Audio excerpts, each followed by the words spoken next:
السلام علیکم ورحمۃ اللہ۔ ترجمہ تفسیر القرآن الکریم،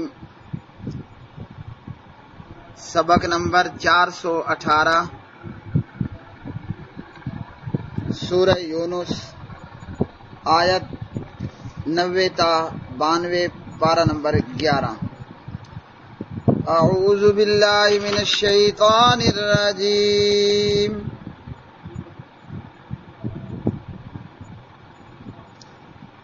وجاوزنا ببنی اسرائیل البحر فأتبعهم فرعون وجنوده بغيا وعدوا حتى إذا أدركه الغرق قال آمنت أنه لا إله إلا الذي آمنت به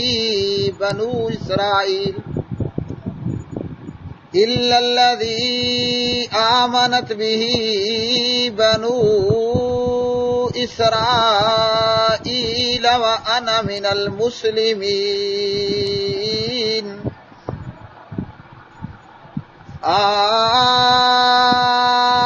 الآن وقد عصيت قبل وكنت من المفسدين فاليوم ننجيك ببدنك لتكون لمن خلفك آية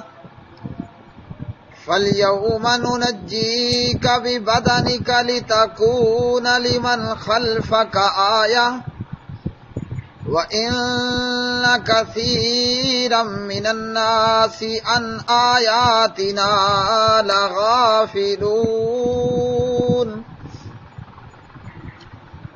اور ہم نے بنی اسرائیل کو سمندر سے پار کر دیا تو فرعون اور اس کے لشکروں نے سرکشی اور زیادتی کرتے ہوئے ان کا پیچھا کیا، یہاں تک کہ جب اسے ڈوبنے نے پا لیا تو اس نے کہا، میں ایمان لے آیا کہ حق یہ ہے کہ اس کے سوا کوئی معبود نہیں جس پر بنی اسرائیل ایمان لائے ہیں، اور میں فرما برداروں سے ہوں۔ کیا اب حالانکہ بے شک تو انہیں اس سے پہلے نافرمانی کی اور تو فساد کرنے والوں سے تھا، پس آج ہم تجھے تیرے بدن کے ساتھ بچا لیں گے تاکہ تو ان کے لیے عظیم نشانی بنے جو تیرے بعد ہوں،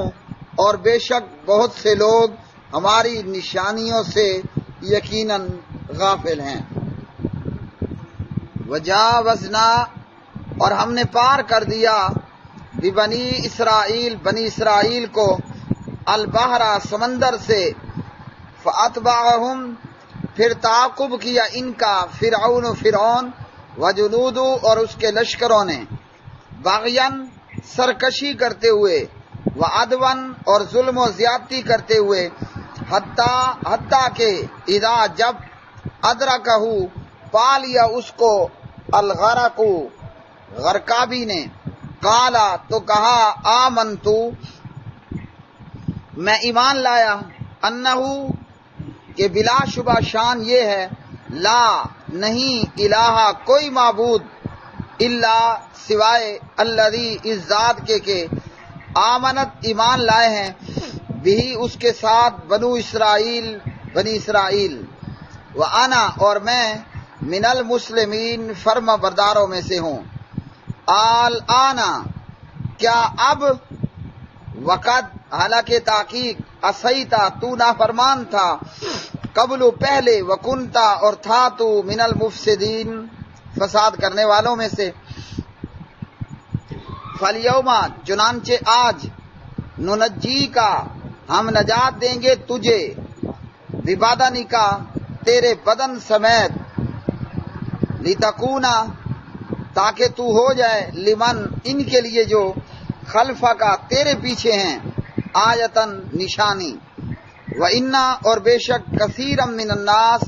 بہت سے لوگ ان آیاتنا ہماری نشانیوں سے لغافلون البتہ غافل ہیں۔ پیارے بھائیوں بہنوں، سورہ یونس کی آیات بینات، ان آیات میں اللہ وحدہ لا شریک نے پیغمبر حضرت موسیٰ کلیم اللہ علیہ السلام کی قوم بنی اسرائیل کے نجات پانے کا ذکر فرمایا کہ اللہ نے بنی اسرائیل کو فرعون اور فرعونیوں، وزیروں، مشیروں سے نجات عطا کر دی۔ ہوا یہ کہ اللہ کا حکم ہوا اور پیغمبر حضرت موسیٰ کلیم اللہ علیہ السلام اپنی قوم کو لے کر مصر سے نکل پڑے۔ فرعون کو بھی اطلاع مل گئی کہ بنی اسرائیل موسیٰ علیہ السلام کے ساتھ مصر کو چھوڑ چکی ہے، تو فرعون اپنے لو لشکروں سمیت جناب موسیٰ علیہ السلام اور بنی اسرائیل کا پیچھا کرتا ہے، اپنے ہاتھ سے بھی تکلیف دینے اور اپنے منہ سے بھی تکلیف دینے کے ساتھ، یعنی زبانی کلامی بھی زیادتی کرنے اور اپنے فعل اور اپنی حرکت کے ساتھ بھی تکلیف دینے کے لیے پیغمبر حضرت موسیٰ علیہ السلام بنی اسرائیل کو لے کر چلتے ہیں اور راستے کے اندر دریا پڑتا ہے، تو جناب موسیٰ علیہ السلام نے اللہ کے حکم سے اپنی لاٹھی کو سمندر میں مارا، تو بنی اسرائیل کے لیے وہاں سے گزرنے کے لیے راستے بن گئے، اور بنی اسرائیل نے اس پانی سمندر دریا کو پار کر لیا۔ اور یہ پار کرنا دنیاوی اسباب کے تحت نہیں تھا کہ سمندر میں گزرنے کا کوئی راستہ نہیں تھا، لیکن اللہ سبحانہ و تعالی نے بنی اسرائیل کے گزرنے کے لیے راستہ اور راستے بنا دیے، اور فرعون مردود بھی بنی اسرائیل کا تعاقب کرتے ہوئے سمندر پانی میں موجود ان راستوں میں اپنے لو لشکر سمیت داخل ہو گیا۔ اس چول اور بے وقوف کو یہ معلوم نہ ہو پایا کہ یہاں میں سالوں سے صدیوں سے رہ رہا ہوں، تو یہاں سے تو کوئی پانی پار کرنے کا گزرنے کا راستہ نہیں، لیکن وہ کہتے ہیں نا گیدڑ کی موت آتی ہے تو وہ شہر کا رخ کرتا ہے۔ کافر کی جب مت ماری گئی تو یہ کافر فرعون ظالم یہ بنی اسرائیل کو پکڑنے کے لیے اپنی زبان اور اپنے ہاتھ پاؤں سے تکلیف دینے کے لیے بنی اسرائیل کے پیچھے ہی سمندر میں بنے ہوئے راستوں میں اپنے لو لشکروں سمیت داخل ہو گیا۔ فرعون تو چول تھا ہی تھا، بے وقوف تھا ہی تھا، فرعون کے وزیروں مشیروں کا بھی یہی حال ہوا کہ کسی احمق نے یہ نہ سوچا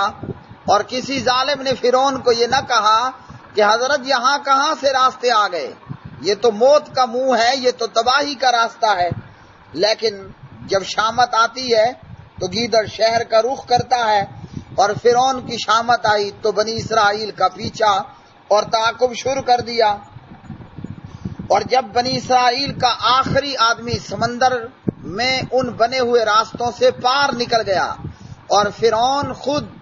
اپنے پورے لشکر سمیت دریا میں بنے ہوئے راستوں میں آ پہنچا، تو پھر کیا ہوا؟ فرعون غرق ہوا اور اللہ کے لشکروں نے اس پر حملہ کیا اور فرعون کو ڈوبنے نے پا لیا۔ اور فرعون نے اس موقع پر 3 مرتبہ مسلمان ہونے کا اعلان کیا اور اقرار کیا۔ نمبر 1 تو یہ کہا کہ آمنتو، پھر کہا کہ انہ لا الہ الا الذی آمنت بہ بنو اسرائیل،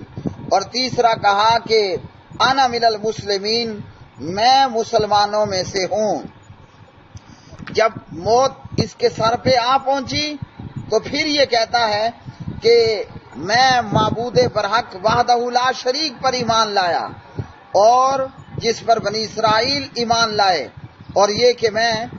مسلمان فرما برداروں میں سے ہوں۔ تو اللہ وحدہ لا شریک نے کہا کہ اب تو ایمان لاتا ہے، اور پہلے تو نافرمانی اور کفر ہی کرتا رہا۔ تو اللہ رب العالمین نے یہ ڈانٹ پلائی، مطلب اب ایمان لانے کا کوئی فائدہ نہیں، اور جب اللہ کا عذاب آ جاتا ہے اور عذاب اور موت سامنے نظر آ رہی ہوتی ہے،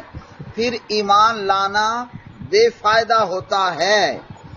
اور پیارے نبی علیہ السلام عبداللہ ابن عمر رضی اللہ تعالی عنہ کی روایت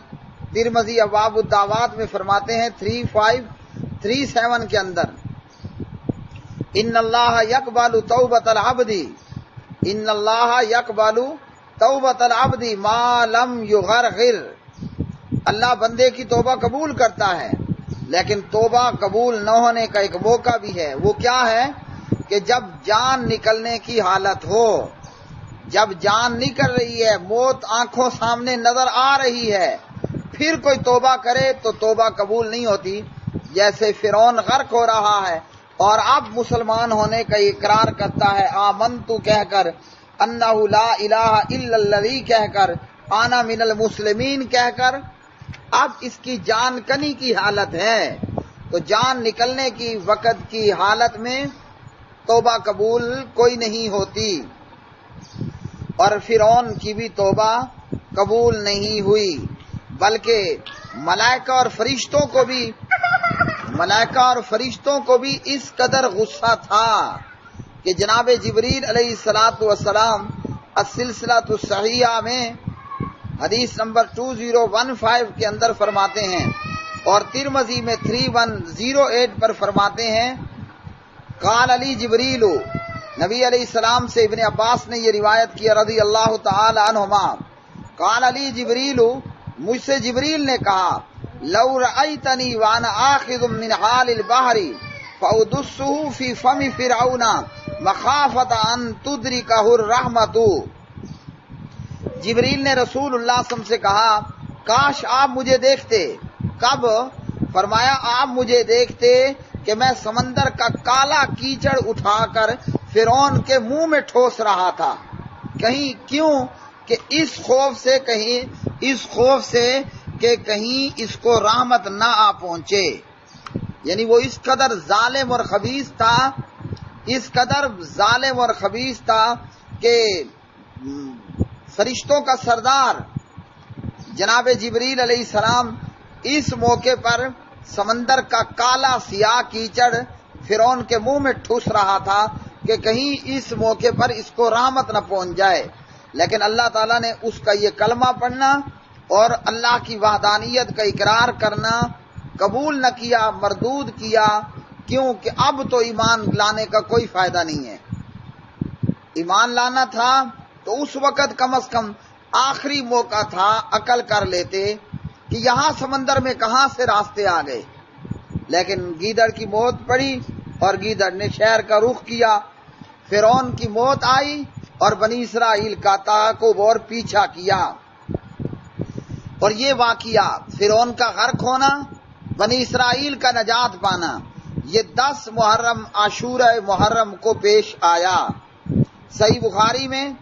حدیث 2004 کے اندر نبی علیہ الصلوۃ والسلام نے فرمایا، جب آپ مدینہ تشریف لائے تو مدینے میں مدینہ کے یہود عاشورہ محرم 10 محرم کو روزہ رکھتے تھے۔ آپ نے فرمایا ما ھذا، یہ کیا ہے، یعنی 10 محرم کا روزہ کس لیے ہے؟ تو یہودیوں نے بتایا، قالوا ھذا یوم صالح، ھذا یوم نجى اللہ بنی اسرائیل من عدوہم فصامہ موسیٰ قال فانا احق بموسیٰ منکم فصامہ وامر بصیامہ، انہوں نے کہا کہ جی یہ ایک اچھا دن ہے، اس دن اللہ تعالیٰ نے بنی اسرائیل کو فرعون سے نجات دلائی تھی، تو موسیٰ علیہ السلام نے شکر کے طور پر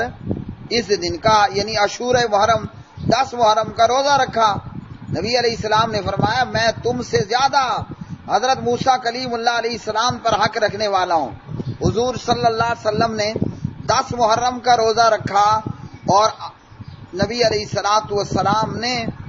اپنے اصحاب کو بھی اس روزے کے رکھنے کا حکم دیا، اور دیگر احادیث کے اندر نبی علیہ السلام نے فرمایا اگر میں آئندہ سال زندہ رہا تو میں 9 کا روزہ رکھوں گا۔ اب اس میں پھر 2 باتیں ہیں، آیا اب 9 کا رکھنا ہے اور 10 کا چھوڑ دینا ہے، یا 9 اور 10 کا ملا کر رکھ لینا ہے؟ تو 9 کا رکھ لیا جائے یہ بھی درست، 9 10 ملا کر رکھ لیا جائے یہ بھی درست ہے۔ اچھا، اسی طرح صحیح بخاری کے ایک اور حدیث میں 4680 میں نبی علیہ الصلوۃ والسلام نے فرمایا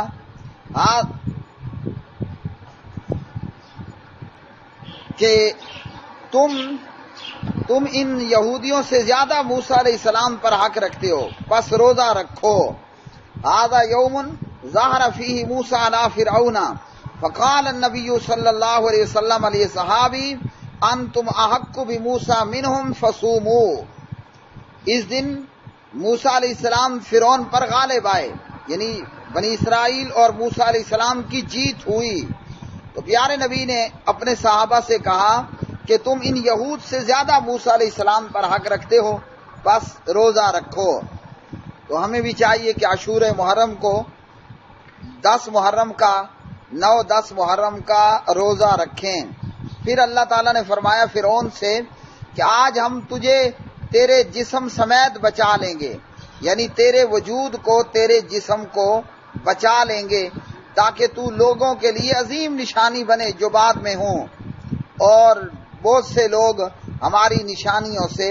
غفلت کا ارتکاب کرتے ہیں۔ اب اللہ رب العالمین نے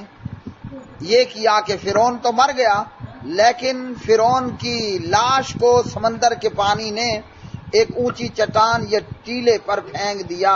اور یہ لوگوں کے لیے نصیحت اور عبرت کا نشان بن گیا کہ جو مردود اپنے آپ کو کہا کرتا تھا انا ربکم الاعلی،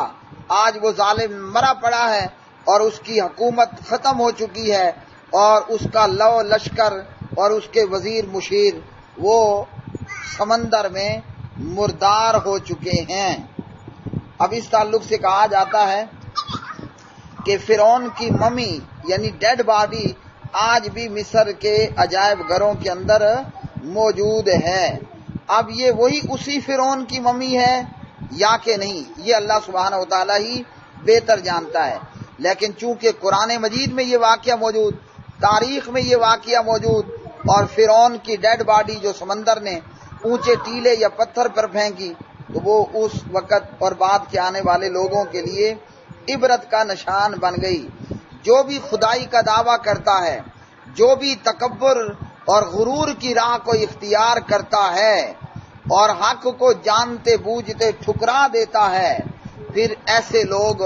کبھی کامیاب نہیں ہوتے، بلا آخر ذلیل اور رسوا ہوتے ہیں اور دھتکار دیے جاتے ہیں۔ ہمارے لیے عبرت کا مقام یہ ہے حق جب معلوم ہو جائے حق کو اختیار کر لینا چاہیے، ورنہ تکبر کرنے والوں کا انجام بہت برا اور بہت بھیڑا ہوتا ہے، جیسے فرعون کا ہوا۔ اور یہ بھی معلوم ہوا کہ تکبر کرنے والا چول مطلب بے وقوف بھی ہوتا ہے۔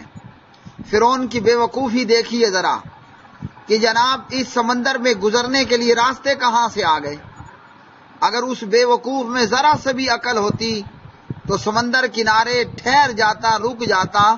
اپنے وزیروں مشیروں اور لشکروں کو روک دیتا کہ ارے رک جاؤ، یہ راستے نہیں ہیں، یہ تو موت کے دروازے ہیں۔ پتہ چلا کہ تکبر کرنے والا بے وقوف اور احمق بھی ہوتا ہے۔ وآخر دعوانا ان الحمد للہ رب العالمین۔